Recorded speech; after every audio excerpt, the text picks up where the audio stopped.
ಇದೆ. ಅದರ ಕಂಡೀಷನ್ಸ್ ಮತ್ತೆ ನಾವು ಏನೇನು ಡಾಕ್ಯುಮೆಂಟ್ಸ್ ಬೇಕು ಅಂತ ನಾವು ಹೇಳಿದೀವಿ. ಅದ್ರ ಬಗ್ಗೆ ತಮ್ಮ ಅಭಿಪ್ರಾಯನ ನಾವು ಹೇಳ್ಬೇಕಾಗ್ತದೆ.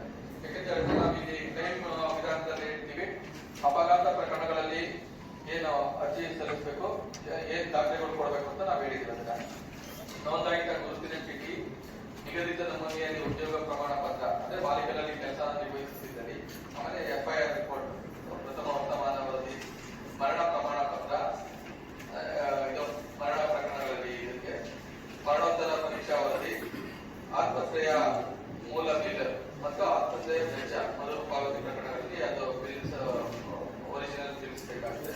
ಆಮೇಲೆ ಡಿಸ್ಚಾರ್ಜ್ ಸಮರಿ, ಮತ್ತೆ ಸರ್ಕಾರಿ ವೈದ್ಯಕೀಯ ದುರ್ಬಲತೆ ಪ್ರಮಾಣ ಪತ್ರ, ದುರ್ಬಲತೆ ಪ್ರಕರಣಗಳಲ್ಲಿ ಕಂದಾಯ ಇಲಾಖೆಯ ವೃಕ್ಷ ಪ್ರಮಾಣ ಪತ್ರ, ಅವರು ಯಾರು ನಾಮಿನಿ ಇರ್ತಾರೆ ಅವ್ರಿಗೆ ನಾವು ಪರಿಹಾರ ಕೊಡಲಿಕ್ಕೆ, ಪಡಿತರ ಚೀಟಿ, ಫಲಾನುಭವಿಯ ಆಧಾರ್ ಕಾರ್ಡ್ ನ ಪ್ರತಿ, ನಾಮನಿರ್ದೇಶಕರ ಅಥವಾ ಫಲಾನುಭವಿಯ ಆಧಾರ್ ಕಾರ್ಡ್ ಹಾಗೂ ಇದಕ್ಕೆ ಸಭೆಗೆ ಆಗಮಿಸಿದ್ದೀವಿ.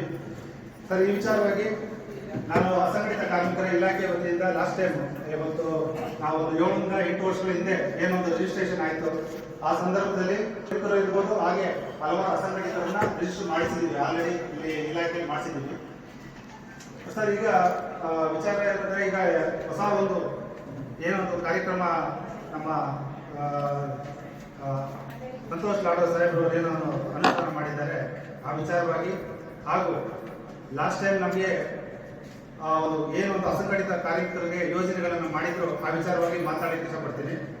ಮೊದಲನೇದಾಗಿ ನಮಗೆ ಲಾಸ್ಟ್ ಟೈಮು ನಮ್ಮ ಕ್ಷೌರಿಕರ ಅಂತ ಕರ್ನಾಟಕ ರಾಜ್ಯದಲ್ಲಿ ಇರುವಂತ ಸಂಖ್ಯೆ ಒಂದು 59,000 ಜನ ನಿಮ್ಮ ಒಂದು ಕ್ಷೌರಿಕರ ಒಂದು ನಮ್ಮ ಇಲಾಖೆಯಲ್ಲಿ ಈಗ ರಿಜಿಸ್ಟರ್ ಆಗಿರುವಂಥದ್ದು ಡೇಟಾ ಇರುವಂಥದ್ದು. ಆದರೆ ನಮ್ಮಲ್ಲಿ ಕ್ಷೌರಿಕರು ಇರುವಂಥದ್ದು 5 ಲಕ್ಷ ಜನ ಇದ್ದಾರೆ.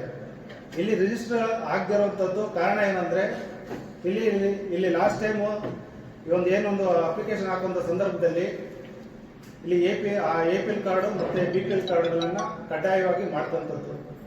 ಇದೇನಾಯ್ತು, ಕೆಲವಾರು ಜನಕ್ಕೆ ಅದನ್ನ ಅಪ್ಲಿಕೇಶನ್ ಹಾಕುವಂಥ ಸಂದರ್ಭದಲ್ಲಿ ಅದನ್ನ ಮಾಡ್ಲಿಕ್ಕೆ ಟೆಕ್ನಿಕಲಿ ಇಶ್ಯೂ ಆಗಿ ಸ್ವಲ್ಪ ಸುಮಾರು ಸಾವಿರಾರು ಜನ ಮಾಡ್ಲಿಕ್ಕೆ ಆಗ್ಲಿಲ್ಲ. ಮತ್ತು ಮತ್ತೊಂದು ಕಾರಣ ಏನಂದ್ರೆ, ಇಲ್ಲಿ ಆರೋಗ್ಯ ಹೆಲ್ತ್ ಇನ್ಸ್ಪೆಕ್ಟರ್ ಅವರ ಸಹಿ ಬಂದು ಬೇಕಾಗಿತ್ತು.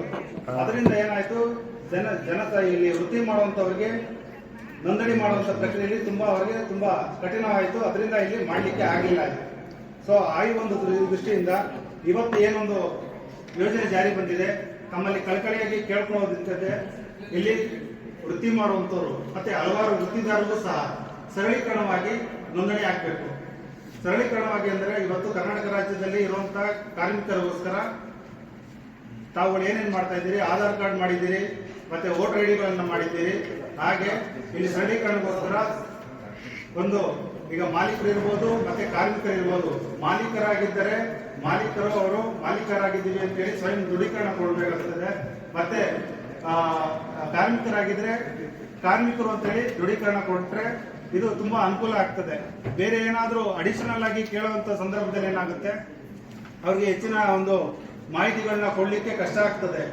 ಮತ್ತೆ ಇಲ್ಲಿ ವೃತ್ತಿದಾರರು ಏನೊಂದು ಈ ಒಂದು ವೃತ್ತಿ ಮಾಡ್ತಾ ಇದ್ದಾರೆ, ಅವರಿಗೆ ಹಲವಾರು ಇವತ್ತು ಪ್ರಥಮವಾಗಿ ಒಂದು ಇನ್ಸೂರೆನ್ಸ್ ಒಂದು ಪ್ರಾರಂಭ ಮಾಡಿದ್ದೀರಿ, 1 ಲಕ್ಷ ರೂಪಾಯಿ ಅಂತ ಹೇಳಿ. ಅದು ಕ್ಲೈಮ್ ಮಾಡಲಿಕ್ಕೆ ಇನ್ಶೂರೆನ್ಸ್ ಮಾಡಿದ್ದೀರಿ. ಅದಕ್ಕೆ ನಮ್ಮ ಒಂದು ಅಸೋಸಿಯೇಷನ್ ಪರವಾಗಿ ನಮಗೆ ಏನಾದ್ರು ನ್ಯಾಚುರಲ್ ಡೆತ್ ಆದಂತ ಸಂದರ್ಭದಲ್ಲೂ ಅವರಿಗೆ ಆ ಅನುದಾನಗಳನ್ನ ಸಿಗುವಂತದ್ದು, ಮತ್ತೆ ಇವತ್ತು ಅಂತ್ಯಕ್ರಿಯೆ ಸಂದರ್ಭದಲ್ಲಿ ಏನೋ 10,000 ರೂಪಾಯಿನ ಕೊಡ್ತಾ ಇದ್ದೀರಿ, ಅದನ್ನು ಹೆಚ್ಚಿಗೆ ಮಾಡಬೇಕು ಅನ್ನೋದು ಮನವಿ ಸಹ ಇದೆ. ಆದ್ರಿಂದ ಸ್ವಲ್ಪ ಎಷ್ಟು ಸರಳವಾಗುತ್ತೆ ಅಷ್ಟು ಸರಳೀಕರಣವಾಗಿ ಮಾಡಿ ಎಲ್ಲರಿಗೂ ಅನುಕೂಲವಾಗುವಂತ ರೀತಿ. ಯಾಕೆಂದ್ರೆ ಇದನ್ನ ಮಾಡಿಸ್ಲಿಕ್ಕೆ ತುಂಬಾ ಕಷ್ಟ ಆಗ್ತದೆ ಕೆಲವಾರು ಜನಕ್ಕೆ. ರಾಜ್ಯವಾರು ಇಲ್ಲಿ ಮಾಹಿತಿಗಳ ಕೊರತೆ ಆಗ್ತದೆ. ಅನ್ಎಜುಕೇಟೆಡ್ಸ್ ಜಾಸ್ತಿ ಇರ್ತಾರೆ, ಅವ್ರಿಗೆ ಹೆಚ್ಚಿನ ಒಂದು ಮಾಹಿತಿಗಳು ಗೊತ್ತಾಗ್ತಾ ಇರೋದಿಲ್ಲ. ಇದನ್ನ ಯಾರಾದ್ರೂ ಬಂದು ಅವ್ರಿಗೆ ಸಪೋರ್ಟಿಂಗ್ ಆಗಿ ನಿಂತ್ಕೊಂಡು ಕೆಲಸ ಮಾಡಿದ್ರೆ ಪಾಪ ಒಂದು ಮಾಡಿಸ್ಕೊಳ್ಳುವಂತ ಪರಿಸ್ಥಿತಿ ಇದೆ. ಆದ್ರಿಂದ ದಯವಿಟ್ಟು ಇದನ್ನು ಹೆಚ್ಚಿನವಾದಾಗಿ ಎಲ್ಲ ಒಂದು ಇಲಾಖೆಗಳಲ್ಲಾಗಿರ್ಬೋದು ಹೆಚ್ಚಿನ ಮಾಹಿತಿಗಳು ರವಾನೆ ಆಗಬೇಕು. ಮತ್ತು ಸಾರ್ವಜನಿಕ ಸಂಪರ್ಕ ಇಲಾಖೆಗಳು ಏನೇನಿದೆ ಜನರನ್ನ ಕರೆಸಿ ಅದನ್ನ ಹೆಚ್ಚಿನ ಮಾಹಿತಿಗಳನ್ನ ಅವ್ರಿಗೆ ಅವೇರ್ನೆಸ್ ಕೊಡುವಂತ ಜಾಗೃತಿ ಕಾರ್ಯಕ್ರಮಗಳನ್ನು ಸಹ ಮಾಡಬೇಕು ಅಂತ ತಮ್ಮಲ್ಲಿ ಕಳಕಳಿಯಾಗಿ ಕೇಳ್ಕೊಳ್ತಾ ಇದ್ದೀನಿ. ಅವೇರ್ನೆಸ್ ಕೊಡ್ತೀವಿ. ಈಗ ರೈತರ ಬಗ್ಗೆ ಎಲ್ಲಿ ಯಾವ್ದಾದ್ರು ಇಲಾಖೆಯಿಂದ ಸರ್ವೆ ಆಗಿದೆ ಮಾಹಿತಿ ಇದೆಯಾ?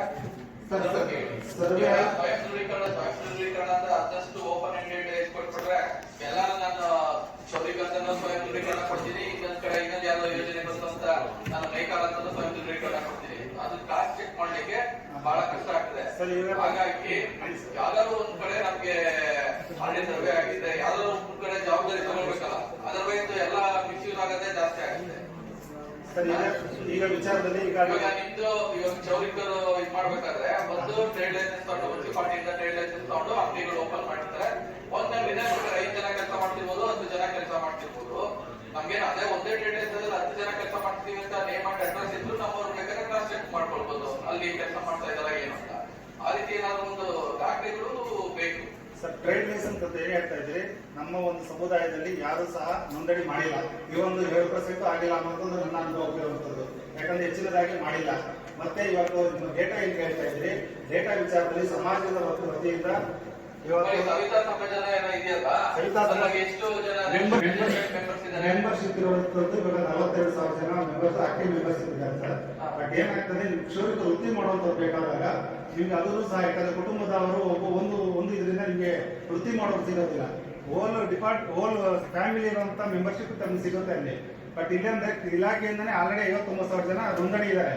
ಬಟ್ ಇಲ್ಲೇನಂದ್ರೆ ಕ್ಷೌರಿಕ ವೃತ್ತಿ ಮಾಡುವಂತವ್ರನ್ನ ಐಡೆಂಟಿಫಿಕೇಶನ್ ಮಾಡಬೇಕು ಅಂದಾಗ ಇಲ್ಲಿ ಸರಳೀಕರಣ ಮಾಡಿದಾಗ ಬೇರೆ ಏನಾದ್ರು ಕೊಡೋ ಸಂದರ್ಭದಲ್ಲಿ ಸಜೆಷನ್ ಕೊಡಿ, ಈ ರೀತಿ ಮಾಡಿ ಬೇಕು ಆಗಲ್ಲ, ಆಗೋದಿಲ್ಲ, ಕರೆಕ್ಟ್ ಆಗಿರೋ ಡೇಟಾ ನಿಮ್ಗೆ ಸಿಗುತ್ತೆ ಅಂತ ಹೇಳಿ. ಅದನ್ನ ನಮ್ಗೆ ಇಂಥ ದಾಖಲೆಗಳನ್ನ ಕಲೆಕ್ಟ್ ಮಾಡಿ ಅಂತ ಹೇಳಿದ್ರೆ ನಾವು ಕನ್ಸಿಡರ್ ಮಾಡ್ಬೋದು. ಸರ್, ಇವತ್ತು ಹೇಳಿದ್ರೆ ಬೇರೆ ಯೋಜನೆಗೆ ಫಲಾನುಭವಿಗಳು ಆಗ್ತಾರೆ ಅಂತ. ಆಧಾರ್ ಕಾರ್ಡ್ ಲಿಂಕ್ ಇದ್ರೆ ಯಾರು ಎಲ್ಲಿದ್ದಾರೆ, ಯಾವ ಫಲಾನುಭವಿಗಳು ಎಲ್ಲಿದ್ದಾರೆ ಅಂತ ತಮ್ಮ ಮಾಹಿತಿಗಳು ಬರುತ್ತೆ. ಈಗ ಈ ಯೋಜನೆಯಲ್ಲಿ ಇದು ಮಾಡಿದಾರ, ಬೇರೆ ಯೋಜನೆಯಲ್ಲಿ ಫಲಾನುಭವಿಗಳಿದ್ದಾರೆ ಅಂತೇಳಿ ತಮ್ಗೆ ಗೊತ್ತಾಗ್ತದೆ. ಆಧಾರ್ ಕಾರ್ಡ್ ಎಲ್ಲಾದ್ರೂ ಇದೆ ಸರ್. ದಯವಿಟ್ಟು ಆಧಾರ್ ಕಾರ್ಡ್, ನಾನು ಅದಕ್ಕೋಸ್ಕರ ಹೇಳ್ತಾ ಇದ್ದೀನಿ, ಆಧಾರ್ ಕಾರ್ಡ್ ಮತ್ತೆ ವೋಟರ್ ಐಡಿ ಮಾಡಿದ್ರೆ ಅದರಲ್ಲೇ ಎಲ್ಲಾ ತರದ ಮಾಹಿತಿಗಳು ಎಲ್ಲರಿಗೂ ಸರಳೀಕರಣ ಆದಾಗಲೇ ಮತ್ತೆ ಬರ್ತದೆ. ಜನನು ಮುಂದೆ ಬಂದು ಮಾಡಕ್ಕೆ ಅನುಕೂಲ ಆಗುತ್ತೆ. ನೀವು ಕಂಡೀಷನ್ಗಳು ಜಾಸ್ತಿ ಆಗ್ತಾ ಹೋಗ್ತಾರೆ, ಏನಾಗ್ತದೆ ಅವ್ರು ಹಿಂದೆ ಮುಂದೆ ಆಗ್ತದೆ, ಬೇರೆ ಸಿಗ್ನೇಚರ್ ಹೋಗ್ಬೇಕಾಗ್ತದೆ. ಅವರು ವೃತ್ತಿ ಬಿಟ್ಟು 3-4 ದಿವಸ ಇದೇ ಕೆಲಸಕ್ಕೆ ಅವರು ಓಡಾಡ್ಬೇಕಾಗ್ತದೆ. ಅವ್ರಿಗೆ ಅದು ಆ ಒಂದು ಪೇಷನ್ಸ್ ಇಲ್ಲ. ಇನ್ನೊಂದೇನಂದ್ರೆ ಅವ್ರಿಗೆ ಈಗ ಸಲೀಕವಾಗಿ ಈಗ ನೋಡಿ 5,000 ರೂಪಾಯಿ 2,000 ರೂಪಾಯಿ ವಿಚಾರದಲ್ಲೇ ನಾವು ಏನೋ ಬರ್ತಾ ಇದೆ ಅನ್ನೋ ಉದ್ದೇಶಕ್ಕೆ ಅವರು ಆ ಸಂದರ್ಭದಲ್ಲಿ ಆಕ್ಟಿವ್ ಆಗಿ ಕೆಲಸ ಮಾಡಿದ್ರು. ಬಟ್ ಈ ಒಂದು ಸಂದರ್ಭದಲ್ಲಿ ಇರುವಂತದ್ದು ಕ್ಲೈಮ್, ಅದು ಇದು insurance claim, accident insurance claim. But ಅವ್ರ ಯೋಚನೆ ಏನಾಗ್ತದೆ ಅಂದ್ರೆ ಯಾವತ್ತೋ ಬರುವಂತದ್ದು, ನಮ್ಗೆ ಡೆತ್ ಆಗುವಂತ ಸಂದರ್ಭದಲ್ಲಿ ಬರುವಂತದ್ದು ನಾವ್ಯಾಕೆ ಮಾಡಿಸ್ಬೇಕು ಅನ್ನೋಂಥದ್ದು ಆಲೋಚನೆ ಬರ್ತದೆ. ಬಟ್ ಅದಕ್ಕೆ ಇಲ್ಲಿ ನಾವು ಹೆಚ್ಚಿನದಾಗಿ ಅವರಿಗೆ ಪ್ರೋತ್ಸಾಹ ಕೊಟ್ಟಾಗ, ಇದನ್ನು ಸರಳೀಕರಣ ಮಾಡಿದಾಗ ಒಂದು ನಿಜವಾಗ್ಲೂ ಅವ್ರು ಮುಂದೆ ಬರ್ತಾರೆ. ಮತ್ತೆ ಇದನ್ನ ಈ ಒಂದು ಯೋಜನೆಗೆ ನಾವು ಸರಳೀಕರಣ ಮಾಡಿದ್ರೆ ಉತ್ತಮ ಅನ್ನುವಂಥದ್ದು ನನ್ನ ಒಂದು ಅನಿಸಿಕೆ ಇದೆ ಸರ್. ದಯವಿಟ್ಟು ಇದನ್ನು ಮಾಡಬೇಕು ಅಂತ ಹೇಳಿ.